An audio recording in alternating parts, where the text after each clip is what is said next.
morning. I-try ko lang i-flex ito. So, comment lang kung mali yung aking gagawin. Ito ay base sa nakikita ko lang. Pero at this point, kailangan ako ang gagawa kasi wala po ibang pwedeng gumawa kundi ako lang. Kaya kailangan natin, nung binili ko ito, nagtanong na ako sa hardware kung paano ikabit. So, ito kasi para dun sa kwarto ko. Dahil matagal ng dim light yung kwarto ko. Eh, marami akong gustong gawin. Kaya gusto ko yung medyo maliwanag. Kaya maglalagay ako ng maliit lang naman na fluorescent.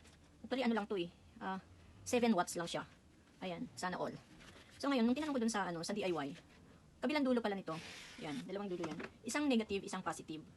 So, ang problema ko ngayon, hindi ko matandaan kung saan yung negative or sa positive. It's either dito or dito. Kaya yun yung sinasabi ko na paki-comment kung saan yung negative or positive. Dahil ang sabi sa yung nag-assist sa akin sa hardware, ay pag mali yung pagkakabitan, pareho sila eh. Ayan pareho. So, hindi ko alam kung saan yung pareho lang sila Ayan hindi ko alam kung nasaan yung dulo ng negative at yung positive. Ang sabi niya, yung dulo ay ilalagay ito.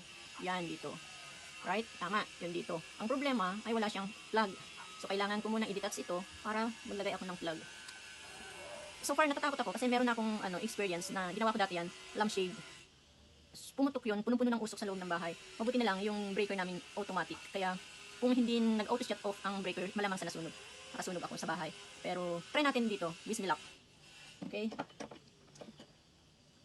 Pumunta kasi ako dun sa gumagawa. Yung tinatawag kong image sheet na pwedeng gumawa yung mga ganito. Ay wala, may trabaho daw. Kaya try ko, ako mismo gagawa. So kailangan ko ng plug. May isa na akong kaibigan na nagturo na dito ilalagay yung plug, tama. Dito. Kaya lang gusto ko siya mahaba kasi itatapat ko ito dun sa study table. Ito ay meron na ako dito. Ito siya. Ikakabit ko na lang. Pagdudugtungin ko dito. Kaso hindi ko wala akong electrical tape. Bahala na mamaya. Hihiwain ko siya. Yun. Alam mo, napakahirap minsan. Pag yung mga ganitong bagay. Napakadelikado, pero wala tayong choice. Ayan Alam ko meron kaming electrical tape eh. Hahanapin ko na lang. So, pagdudugtungin natin. Hirap. Babalatan ko siya para may dugtong. Aray ko. Hirap pala nitong balatan. Kailan dahan-dahan lang kasi may mapuputol yung niya, yung wire sa loob. Ayun. Gamitan natin ng lice. Mapuputol. Ito lang talaga, wala tayong choice. Tinanong ko na sa hardware kung paano gumawa. Itinuro naman. So ito yun, follow the instruction lang. Na sana tumama. Dahil kung hindi ko alam. Guardians tayo, kailangan talaga na alam na, huwag tayo matakot. Ay nako. Ayun siya Babalatan ko siya. Dahan-dahan lang baka tayo ay masugat. Wala pa yung yung cable, ay cable ba yan, yung wire. Dahan-dahan lang kasi baka maputol. Ayun, nakita ko na siya Tagal na kasi yung dim light eh. Mahina lang yung yung ilaw ko sa kwarto.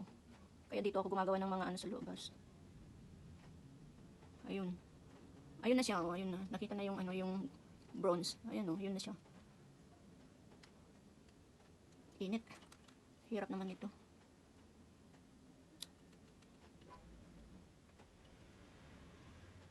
Kailangan na lahat natin ay alam gawin. Subukan lang. Ayun na, okay na yan. Okay na yan. Kasi parang gana rin lang, pinalabas lang yung gagayahin lang natin. Nako, magbibigay ako ng star pag ito nagawa ko ng perfect. Promise. Kung sino yung unang-unang mag-comment down na tama yung gawa ko, magbibigay ako ng star. Ng gift. Alam na, yung aking mga dyan, avid fans, sabihin nyo na kung tama yung ginagawa ko. Ayan Ano ba to? Hirap naman balatan. Sa bagay, wala naman madali. Lahat subukan.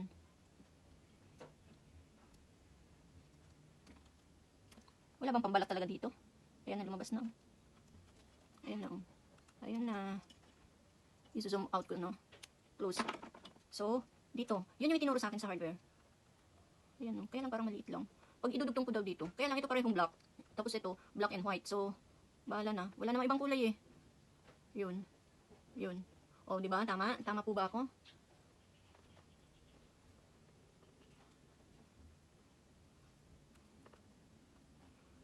Kaya lang nasaan kaya yung So ngayon, ito na.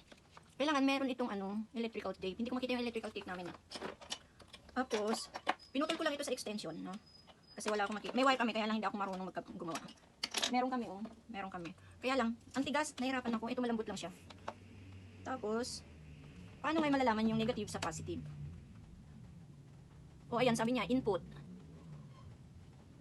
Tapos dito, so ibig sabihin, ito, dito siya. Ang problema, natatakot ako isaksak kasi natatakot ako. Tapos, paano ba? Kailangan ko ilagay ito. Yan. Ano ba yan? Ay! Kabilaan. Yun. Tapos, sabi ni, lalagyan ko daw ito kasi dun sa sasaksakan ko. Yan, tama ba? Yun, dito. Kasi, yung bumbilya, alisin ko dun. Yan. Tama. So, try ko muna, no? Ipapasubukan ko muna sa kapitbahay. Sila magsaksak kasi natatakot ako magsaksak. See you later.